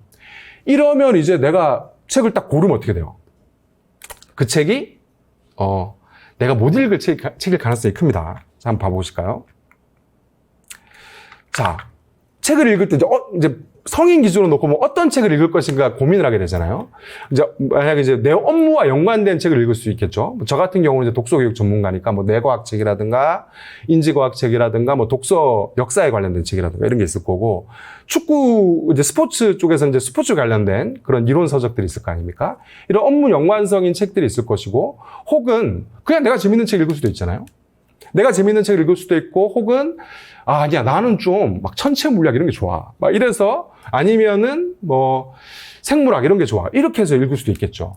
자, 이렇게 해서 책을 고르놨을 때 10중 8구는 제가 여러분들을 막 폄훼해서 그런 말씀 드리는 게 아니고, 한국의 평균 언어 능력을 놓고 봤을 때 이걸 이제 10중 8구 어떻게 되기 쉽냐 하면, 책을 읽어 5분 지나면 이렇게 되기가 쉬워요. 난 누구고 여긴 어딘가. 이렇게 되기가 쉬워요. 만약 지금 독서 생활을 하고 계신 분이라면 다르겠지만, 일반적인 평균적인 한국의 성인이라고 한다면 왜냐하면 이게 생기는 겁니다. 내가 책을 읽는 걸 많이 하지 않아서 언어 능력이 올라오지 않았을 뿐이지, 사실 우리는 성인이기 때문에 성인 수준의 흥미와 성인 수준의 목적의식과 성인 수준의 취향을 갖고 있잖아요. 그래서 책을 고르게 되면 성인 언어 수준의 책을 고르게 됩니다. 근데 나는 글을 읽고 이해하는 걸 그동안 해오지 않았기 때문에 언어 능력이 이제 억눌러져 있어요. 억눌러져 있다 보니까 어떻게 되냐면, 내가 흥미가 가는 책을 고르면 내가 읽고 이해하는 게 잘 안 되는 거예요. 반대로 내가 읽고 이해할 수 있는 책을 펼치면 재미가 없게 되거나 내 목표에 맞지 않는 독서를 하게 되는, 이런 이제 부조화가 발생합니다. 이거는 그래서 사실 제가 독서를 시작할 때 그런 말씀 많이 드려요. 연령이 높으면 높을수록 독서를 시작하기가 힘들다. 일단 스타트만 하고 나면 쉽거든요. 근데 스타트를 하기가 힘든 게 이런 것 때문이에요. 흥미와 언어 능력 이제 부조화가 발생해 버리니까. 자, 독서라는 건 기본적으로 이렇게 생각하시면 됩니다. 그래서 어떤 책을 읽으셔야 되냐면, 사실은 시간이 있으니까 조금 넘어가서 얘기를 할게요. 만약에 아니다. 자, 독서는 이제 어떤 거냐 하면, 우리가 이제 글을 읽으면 독서를 했다 이렇게 생각하기 쉽잖아요. 근데 글을 읽은 것과 독서를 하는 게 좀 달라요. 다릅니다. 어떤 책의 글자를 다 읽었으나 독서는 아닌 경우가 있어요. 자, 이게 뭐냐 하면, 자, 한번 봐보세요. 제가 아까 이제, 책을 펼쳐서 읽어요. 책을 펼쳐서 읽으면 글을 읽고 이해하잖아요. 자, 근데 보통 글을 처음 읽으면 초반부가 되게 어렵습니다. 왜 그런 경우, 책 읽어보시면 좀 아시죠? 초반부 읽다 보면 이게 좀 뭔가 집중도 잘 안 되고, 막 좀 뭔가 좀 좀 턱턱턱 걸리는 느낌도 들고 이러잖아요.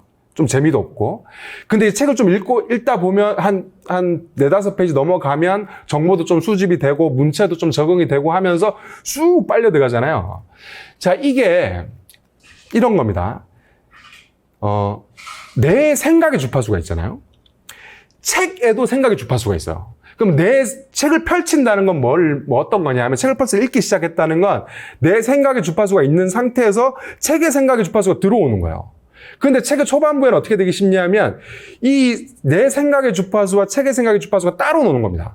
따로 노니까 이게 집중도 안 되고 좀 뭔가 좀 재미도 없게 느껴지고 이러는 거죠. 근데 이게 이제 정보가 수집이 되고 문체에 적응이 되면 이제 어떤 일이 벌어지냐면, 내 생각의 주파수와 책의 생각의 주파수가 싱크로가 일어납니다. 딱 일치가 되는 순간이 생겨요. 딱 일치가 되면 어떤 일이 벌어지냐면, 저는 이제 이거를 독서 현상이라고 말씀드리는데, 이런 현상이 벌어져요. 일종의 주변이 다 사라지는 거죠. 정신 차려봤더니 1시간 지나 있고, 책은 100페이지 넘어가 있고, 나는 울고 있고, 이런 거 있잖아요. 이 독서에 몰입되는 상태, 이걸 이제 저는 독서 현상이라고 부르는데, 독서를 한다는 건 사실 이 독서 현상이 수반되는 글 읽기가 독서입니다. 그러니까 내 생각의 주파수와 책의 생각의 주파수가 일치가 일어나야 돼요. 이거는 사실 언어 능력이 언제 양상되는 거냐면, 이게 일치가 됐을 때, 바꿔서 말해서 책에 담겨 있는 언어 사고, 이 책이라는 언어 사고의 체계를 내 머리로 완전히 이입해서 재생을 했을 때 내 사고 수준이 이 체계 수준으로 순간적으로 끌려 올라오는 거예요. 이게 이제 수치적으로 평가를 해보면 언어 능력 평가 점수가 올라온 것이고, 학교 공부로 치면은 이게 끌려 올라오니까 사고력이 올라오고 정연해지면서 공부를 잘하게 되는 것이고, 이렇게 이제 되는 겁니다. 자, 근데 여기서 한번 생각해 보시면 독서 현상이 일어나려면 독서는 기본적으로요, 글을 읽고 이해하는데 걸림이 없어야 돼요. 예를 들어서 초등 1, 2학년 아이들한테 스스로 읽기를 많이 시킨단 말이에요, 부모님들이. 야, 네가 이제 초등학생이니까 이제는 혼자서 읽어야지. 언제까지 엄마 아빠가 읽어줘? 혼자 읽어. 이러면 100이면 100 어떤 일이 벌어지냐면 아이들은 이제 독서를 싫어하게 됩니다. 왜 그러냐 하면 제가 아까 그런 말씀 드렸잖아요. 독서를 잘하기 위해서는 글을 읽고 이해하는 과정이 걸림이 없어야 된다. 굉장히 술술 읽혀야 된다고 말씀드렸는데, 초등 1, 2학년들의 걸림은 어디서 발생하냐 하면 글을 읽는 행위 그 자체에서 발생해요. 우리 1학년 아이들한테 똘똘아 책 읽어보자 하면 한 글자 한 글자 떠듬떠듬 읽잖아요. 이게 이제 뭐냐 하면 읽기의 자동화가 발생하지 않은 거야, 아직. 그러니까 우리 왜 읽기의 자동화라는 게 어떤 거냐면, 왜 버스 타고 뭐 지나가다 간판 보면 내가 안 읽으려고 해도 저절로 읽게 되잖아요. 보면 그냥 저절로 읽어지잖아요. 이게 읽기의 자동화거든요. 글자를 보는 순간 저절로 읽어지는 거. 이게 읽기의 자동화인데, 초등 1학년 좀 길게 간 친구 2학년까지는 글자 자체를 그러니까 그 소리를 읽는 거가 힘든 거야, 아직. 이런 아이들한테 혼자 읽으라고 하면 어떻게 되냐 하면 글을 읽는 게 아니고, 글을 읽고 이해하는 게 아니고요, 글자의 소리를 읽게 돼요. 이러면 내용이 안 들어오겠죠. 그러니까 그 친구들한테는 읽어주기를 하고 스스로 읽기는 그냥 서브로 하루에 한 5분 정도 이렇게 시키셔야 돼요. 그건 그냥 훈련이기 때문에. 스스로 읽기는 언제 가능해지냐 하면 이 읽기의 자동화가 완전히 일어나고 나서야 비로소 스스로 읽기를 할 수 있습니다.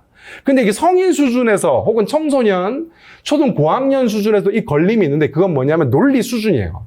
예를 들어서 내가 갖고 있는 사고 수준이 초등학교 예를 들어서 5, 6학년 수준이에요. 근데 성인 레벨의 아주 복잡한 사고 레벨의 언어를 읽으려고 하면 어떻게 되냐 하면 이 싱크로가 일어날 수가 없습니다. 왜냐하면 내 사고가 그 책에 담겨 있는 사고의 레벨을 따라가지를 못하는 거예요. 그럼 어떻게 되냐면 글자는 읽고 있으나 이해는 안 되는 어떤 상태에 빠지게 되겠죠. 그래서 왜 좋다는 책, 수준이 높다는 책, 이런 책은 사실 만약에 나한테 어렵고 나한테 수준이 너무 높은 책은 사실 어떤 책이라고 보시면 되냐면 그냥 라면 냄비 받침이라고 보시면 돼요. 책의 가치라는 것은 독자인 내가 읽고 이해할 때 발생하는 거거든요. 근데 나한테 너무 어려운 책이라면 그 책은 아직 내가 그 책과 소통을 할 수 없는 책인 거예요. 그런 책을 들고 그 책을 읽겠다고 하는 거는 약간 이런 느낌이에요. 무공을 익히겠다. 왜 무협의 세계에서 현실에 없는 무공 있잖아요. 그걸 익히겠다고 하는 것과 똑같습니다. 그래서 기본적으로는 내가 책을 고를 때요, 펼쳐서 한 두 문단 정도 읽어보세요. 술술술 읽히잖아요? 그러면 그 책은 내가 읽을 수 있는 책이에요. 근데 5줄 딱 읽었는데 이게 뭔 소리야? 이러면 그 책은 내가 읽을 수 없는 책인 거예요. 자, 그래서 기본적으로는 내가 쉽게 읽고 이해할 수 있는 책을 읽어야 되는데, 그럼 이런 생각이 들죠. 그런 책을 읽어서 언제 수준이 올라오나? 엄청나게 빠른 속도로 올라와요. 제가 단적인 예로, 시간이 많이 없으니까 단적인 예 하나만 들어드리면, 보통 이제 학생들, 지금 제가 아까 언어 능력이 우리 아이들이 굉장히 많이 떨어져 있다고 말씀드렸는데, 그런 와중에서도 별처럼 빛나는 애들이 있거든요. 언어 능력이 굉장히 높은 아이들이 있습니다. 그 중에 가장 대표적인 유형이 어떤 유형이냐면, 초등 5, 6학년인데, 초등 5, 6학년 동화를 부모가 뜯어 말리는 데도 있는 애들이 있어요. 막 판타지 동화, 그런 거 있죠. 스릴러 동화 이런 거 막 부모가 뜯어 말리는 데도 있는 애들이 있거든요. 그런 아이들은요, 100이면 100 언어 능력 평가를 해보나 마나 얼마나 언어가 높게 나오냐 하면 자기 학년보다 3, 4단계 높게 나와요. 이런 거예요. 초4인데 언어 능력 평가를 해보면 중2, 중3 수준 나온 거야. 초4인데 중2, 중3 교과서를 읽고 이해할 수 있는 언어 수준인 거예요. 근데 이상하죠. 초등 5, 6학년 책 읽었는데 어떻게 이렇게 나와? 이게 바로 독서의 힘입니다. 독서는요, 어려운 수준의 책을 읽으려고 노력할 때 수준이 올라오는 게 아니고 내가 읽을 수 있는 책을 얼마나 강도 있게 이해했는가에 의해서 성장의 폭이 결정돼요. 이게 독서 교육을 아이들하고 같이 책을 읽어보면 테스트를 해보면 명백하게 드러나는 독서의 기본 이 작동 방식이라는 거죠. 근데 자, 이런 게 있습니다. 지금 독서 생활을 즐겁게 하고 계신 분은 예외예요. 지금 내가 책을 그동안 내가 안 읽었는데 지금 읽어보겠다고 하면 제가 이제 연령대별 난도를 말씀드렸잖아요. 내가 보통은 한국의 성인 평균 성인이면 사실 어디서 시작하는 게 제일 좋냐면 청소년 소설에서 시작하는 게 제일 좋습니다. 그게 짱이에요. 제가 장담컨대 청소년 소설을 한 3개월만 재밌게 읽으시잖아요. 그러면 성인 책 어지간한 건 다 읽을 수 있습니다. 자, 책의 이게 연령대별 난도만 있는 게 아니고요. 형태별 난도도 있습니다. 가장 쉬운 종류의 책이 에세이예요. 이건 왜 그러냐면 에세이는 생활사고의 방식으로 문장이 진행됩니다. 쉽게 말씀드리면 일기 생각입니다, 일기. 그래서 논리적 제가공이 거의 없기 때문에 에세이는 읽으면 되게 쉽게 그냥 술술술 이해. 그래서 우리나라 베스트셀러 상위 목록에 에세이가 많은 이유는 이게 읽기 쉽기 때문이에요. 이거와 유사하게 또 읽기 쉬운 책이 그 자기계발서가 있습니다.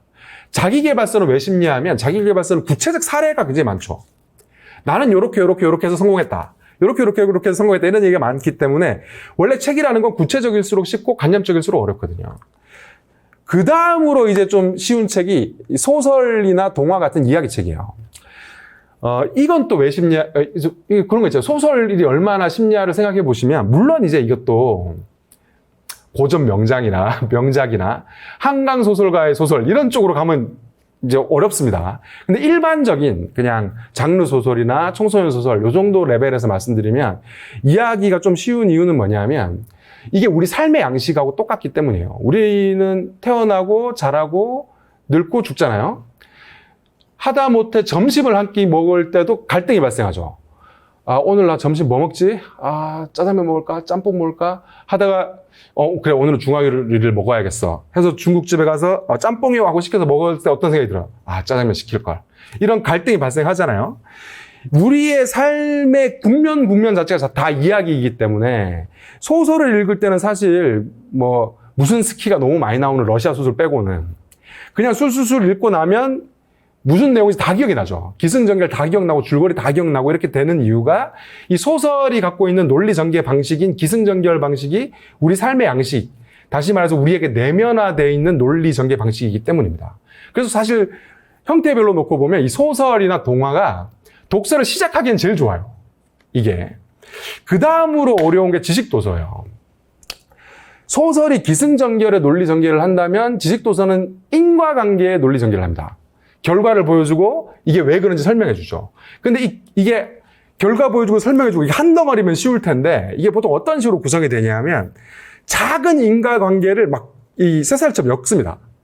쇠살처럼 엮어서 소목차 하나를 만들어요. 그러니까 소목차 하나라는 건 뭐냐면 지진에서 지진을 소재로 한 책의 소목차 하나라는 건 작은 인과관계를 엮어서 중간 단계 인과관계를 만드는 거예요. 2장에서는 또 작은 인과관계를 쇠살처럼 엮어서 중간 단계 인과관계를 만들어요.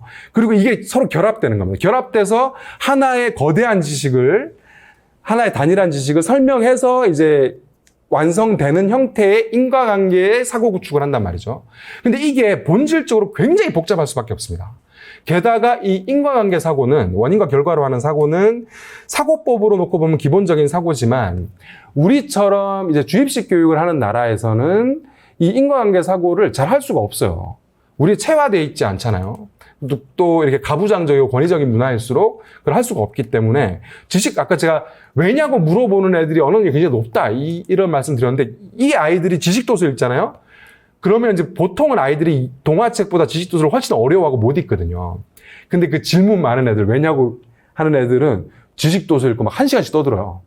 그 책 내용 가지고. 옆에서 보면 막 천재처럼 보이거든요. 근데 그 천재가 아니고 뭐냐 하면 왜냐고 묻는 것 자체가 이 아이의 사고 패턴 자체가 인과관계 사고를 하는 거예요. 뭘 보면 원인이 궁금해지는 겁니다. 그 원인을 추적하는 사고 과정을 많이 거쳤기 때문에 우리가 이야기책을 읽을 때 느끼는 편안함을 그 아이들은 이야기책을 읽을 때도 느끼지만 지식도서를 읽을 때도 똑같이 느끼는 거예요. 그러니까 이 아이들은 우리가 마치 이야기책의 줄거리를 쉽게 기억해내는 것처럼 지식도서의 내용을 기억해내는 거죠. 근데 이건 아주 특수한 사고 패턴을 가진 아이들의 이야기고 보통은 지식도서를 읽으면 성인이든 어린이든 청소년이든 5분 안에 난 누구고 여긴 어딘가의 상태에 빠지기가 쉽다는 겁니다. 그 다음 어려운 게 철학도서예요. 철학도서는 제가 아까 그런 말씀 드렸잖아요. 구체적일수록 쉽고 관념적일수록 어렵다고 하는 말씀 드렸는데 철학도서는 구체적이긴 합니다. 근데 문제는 그 구체적으로 다루는 대상이 관념이라는 데 있어요. 그래서 책을 정말 잘 읽는 이제 청소년들을 만나면 제가 수업하다가 만나면 그 수줍게 내미는 게 있어요. 그 소유냐 존재냐라는 에리 프롬의 제가 고등학교 때 되게 감명 깊게 읽었던 철학책이 있는데 그 서문 있죠, 서문. 서문을 카피해서 걔한테 이렇게 쭉 줍니다.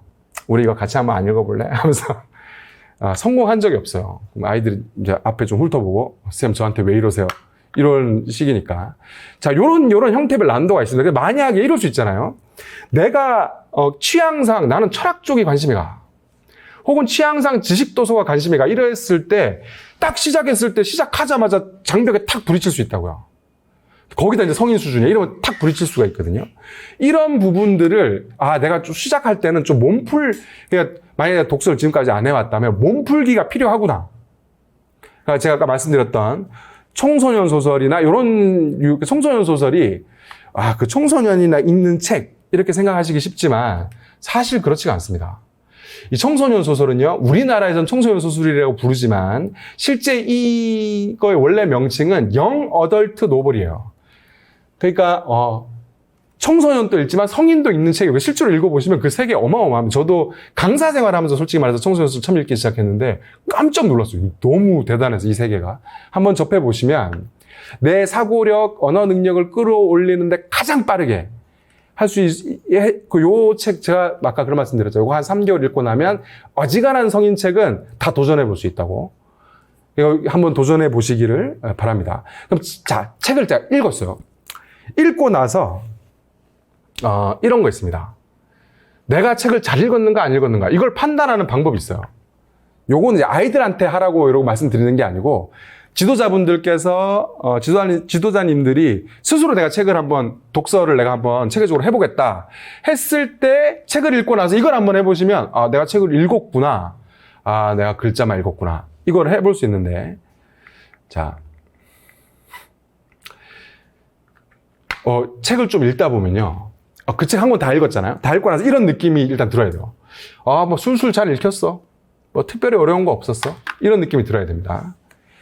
물론 이제 그런 말씀 하시는 분들 있죠. 독서는 빡세게 하는 것이다. 그 말도 맞긴 맞아요. 근데 이게 이런 게 있어요. 만약에 이제 지금 내가 어느 정도 독서를 하고 있고 책에 흥미도 있고 독서를 꽤 오래 해왔어. 이러면 빡세게 하셔도 돼요. 왜냐하면 운동에도 근육이 있는 것처럼 독서에도 근육이 있거든요. 이 도전 있잖아요. 내 언어 능력, 내가 갖고 있는 교양 상식보다 높은 레벨의 책을 읽는 이 힘은 도대체 어디서 나오는 거냐 하면 나의 독서 근육에서 나오는 거예요. 그래서 내가 책을 좀 많이 읽었고 책을 잘 읽으면 엄청 어려운 논문 같은 책을 만났어. 이러면 도전해 볼 수 있습니다. 근데 만약에 내가 이제 독서를 시작해. 근데 아직 독서 근육이 없어. 이런데 이제 그런 어려운 책을 만나는 건 뭐냐 하면 웨이트를 한 번도 해보지 않은 사람이 막 150kg짜리를 막 들려고 하는 거 똑같아요. 근육 찢어져요. 그래서 내가 만약에 책을 그동안 많이 안 읽었다고 하면 이런 느낌 들어야 돼요. 글이 술술 읽힌다. 술술 읽혔어. 이런 느낌 들어야 된다는 거고. 두 번째는 첫날 독서 시간 해봤어요, 내가. 뭐 자녀분들하고 할 수도 있고 학생들하고 할 수도 있고 했는데 재밌었는데? 이 느낌이 들어야 돼요. 마지막으로 뭐가 들어야 되냐면 책 내용을 딱 이렇게 앉아서 얘기를 해보는 거예요. 이 얘기는 저 같은 경우는 사실 책을 재밌게 읽으면 저절로 얘기하게 되거든요. 막 너무 하고 싶어지니까. 왜냐하면 지식도서 읽으면 뭔가 새로운 걸 알게 되잖아요. 대박! 너 그거 알아? 하면서 이제 얘기하게 되는 거고, 감동적인 이야기책을 읽으면 이것도 누가 얘기하고 싶잖아요. 이제 이래서 얘기를 하게 되는데 앉아서 이제 내가 예를 들어서 집에 이제 사모님이나 아니면 자녀분들 놓고 책 내용을 얘기를 했는데 이럴 수 있어요. 내가 지진에 관련된 책을 읽었는데 책 내용 얘기하는데 지진 책이지 하고 끝나잖아요. 그럼 책을 읽은 게 아닌 거예요. 글자를, 왜냐하면 글을 읽고 이해하잖아요. 읽고 이해하는 과정을 거치면요. 그게 어떤 책이든 책을 딱 덮었을 때 보통 15분은 사실 너무 짧게 잡은 거긴 한데 한 30분, 40분 떠들 수 있어요. 책을 너무 정말 재밌게 읽으면. 그게 어떤 책이든. 그게 소설책이 됐든 지식도서가 됐든 어떤 책이든 딱 읽고 딱 덮는 순간 15분 이상 말할 수밖에 없어요. 말을 할 수 있을 수밖에 없어요. 글을 읽고 이해한다. 글을 읽고 이해했다는 건 전체 글을 읽는 것이기도 하지만 전체 맥락을 꿰게 됐다는 뜻이기도 하거든요. 그래서 책을 딱 그래서 제가 아까 책을 청소년 소설을 2주에 한 권씩 6개월을 읽히면 수능 점수가 막 20점, 10점 이렇게 올라간다 하는 게 뭐냐면 책을 읽은지 안 읽은지 알 수가 없잖아요. 어떻게 판단하냐면 이렇게 다 말을 시킬 시간이 없으니까 책 한 권당 한 15문제 정도의 문제를 줘요. 근데 그 문제가 뭐냐면 15분 말할 때 짜잘한 걸 얘기하게 되지 않잖아요. 핵심 맥락을 얘기하게 되잖아요. 그거처럼 그 문제도 글을 읽고 이해했으면 맞출 수밖에 없는 핵심 맥락에 대한 문제 15문제를 주는 거예요. 그러면 그러면 읽고 이해했으면 그 문제를 풀었을 때 정답률이 90% 이상 나올 수밖에 없고, 사실은 100% 나올 수밖에 없는데, 실수로 한 개 틀린다고 치고, 그럼 90%에서 100% 사이에 나온다고 봐야 되는데, 이 테스트로 90% 책을 읽을 때마다 그 15문제 주고 했을 때, 정답률이 90%인 친구들이 수능을 6개월 단위로 테스트를 해보면 작게는 5점, 크게는 20점씩 오르더라는 거죠.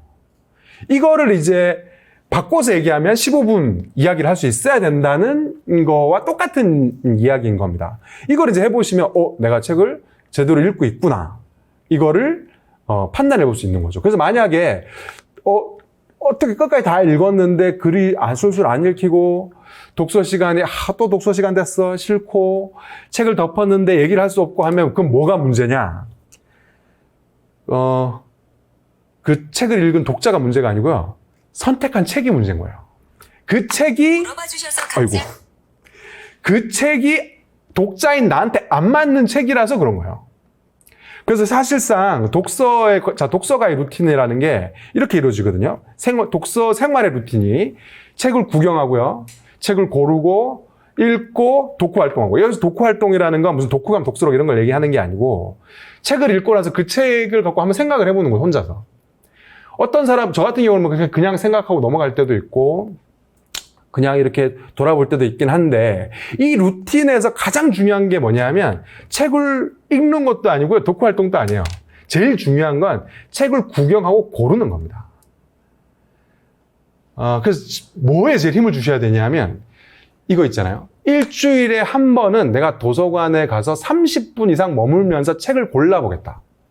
이걸 한번 해보세요. 만약에 책을 읽고 싶다고 하면. 딴 걸 하실 게 없이, 내가 딴 거 몰라도 일주일에 한 번 도서관에 가서 30분 동안 거기 서가를 돌아다니면서 책을 골라보세요. 구경하고 고를 때 기준이 뭐냐 하면, 내가 만만하게 읽을 수 있는 책, 내 흥미가 가는 책. 이게 기준이에요. 그게 좋은 책 읽으시려고 하시면 안 돼요. 독서는요, 지극히 개인적인 행위이기 때문에 객관적으로 좋은 책이 없습니다. 그 사람한테 맞는 책이 있을 뿐이에요. 나한테 맞는 책이 나한테 제일 좋은 책이에요. 그래서 그런 책을 찾는 건데, 그 책을 찾는 방법을 흥미가 가는 책 보다, 이 책등 쭉 훑어보다, 제목 흥미가 가네? 뽑아서 앞뒤 훑어보고, 앞에 좀 읽어보고, 만만하네? 이런 책을 고르시라는 거예요. 이런 책을 골라올 때, 예를 도서 대출증 한도를 꽉 채워서 빌려오셔야 됩니다. 빌려와서 뭘 하시냐면, 그걸 다 읽겠다고 생각하지 마시고, 앞에 30페이지만 읽겠다고 생각하세요. 15권 빌려오잖아요. 그중에 제일 재미있을 것 같은 책, 제일 만만하게 읽을 수 있을 것 같은 책을 오늘 독서 시간에는 요거 30페이지 한번 읽어보겠다. 30페이지까지 읽어보셔야 돼요. 읽어보면 어떤 게 판단이 서냐 하면, 이 책은 내가 잘못 봤네. 이렇게 될 수도 있고요. 30페이지만 읽어야지 했는데, 정신 차려보니까 150페이지까지 읽게 되는 책이 될 수도 있고요. 이거 알 수가 없는 거예요. 근데 이거 30페이지까지는 읽어봐야 알 수 있어요. 왜냐하면 제가 아까 싱크로가 일어나야 된다 그랬잖아요. 싱크로가 되는 책인지 안 되는 책인지를 적어도 30페이지는 읽어봐야 알 수 있습니다. 그래서 30페이지 읽었는데 이런 느낌 드는 거죠. 읽을만한데? 나름 그래도 막 재밌진 않아도 흥미가 가는데? 그러면 좀 더 읽어보실 수 있는 거죠. 근데 30페이지 읽었는데 뭔 소리인지도 모르겠고 지루하고 재미도 없고 이러면 그 책 갖고 더 이상 씨름하실 필요가 없어요. 그 책 과감하게 내려놓고 나머지 14권 중에 다음 책, 다음 타자 이런 식으로 해서 나한테 맞는 책을 찾아가는 과정이 가장 중요하다는 거죠. 그래서 그 찾기만 하잖아요. 그러면 이렇게 해서 한 권만 딱 읽어내면 장담컨대 독서가 이렇게 재밌는 거였어?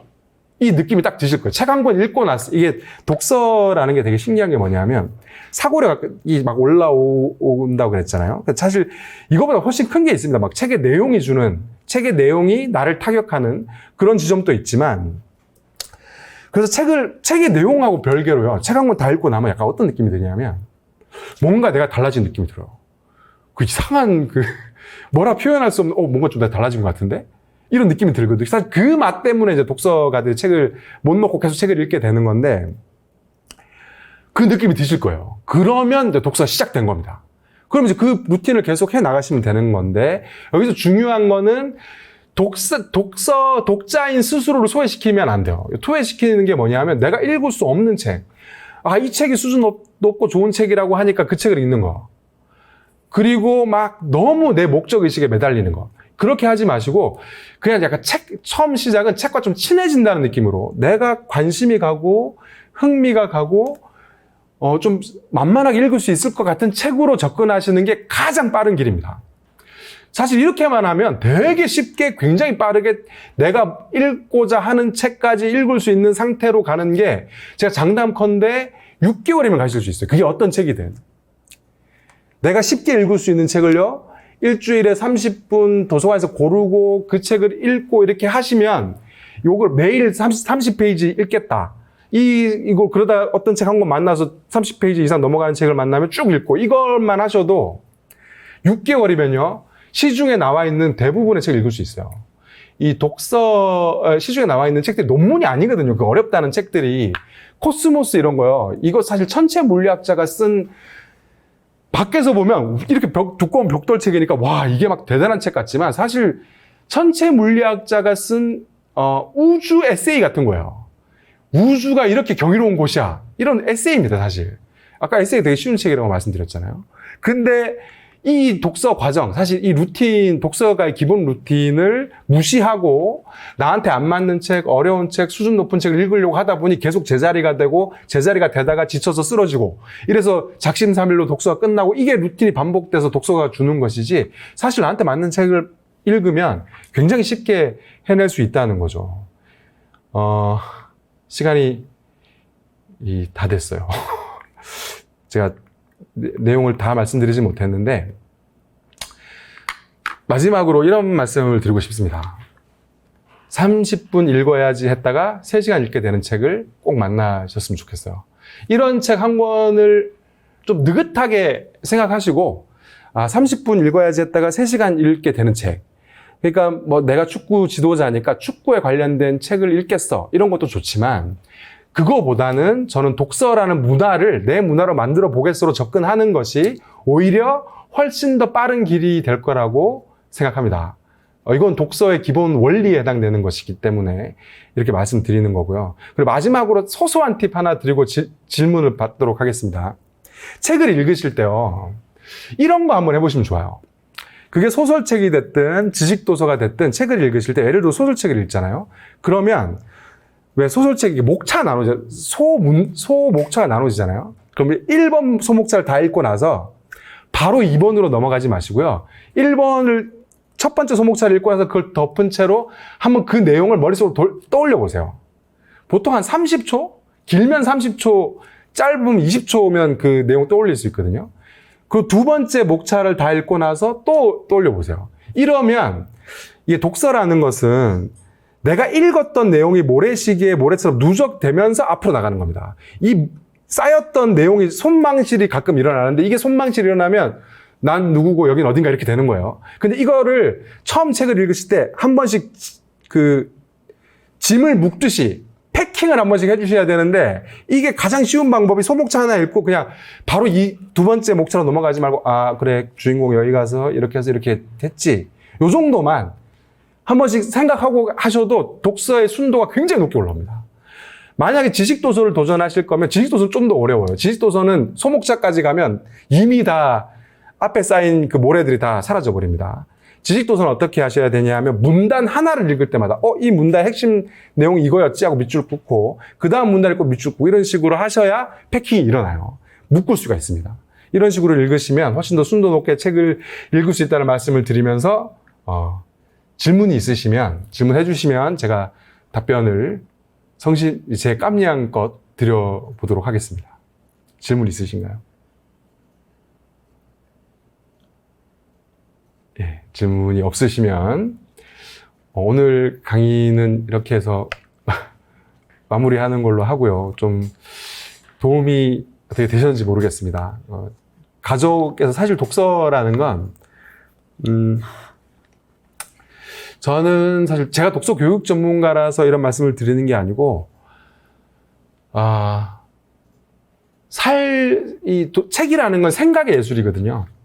우리는 생각하는 존재고, 이 책을 가까이 두고 책을 접한다는 건 계속해서 다른 사람, 타인의 생각을 내 머리로 재생해 보는 행위인 겁니다. 그게 이야기책도 마찬가지고요. 지식도서도 마찬가지고, 그게 어떤 책이 됐든.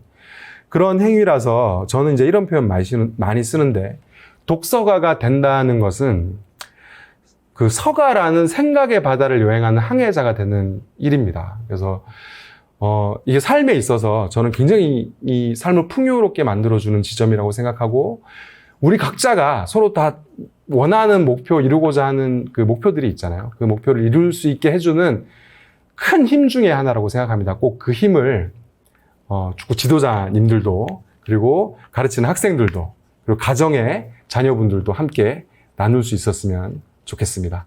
긴 이야기 들어주셔서 감사합니다.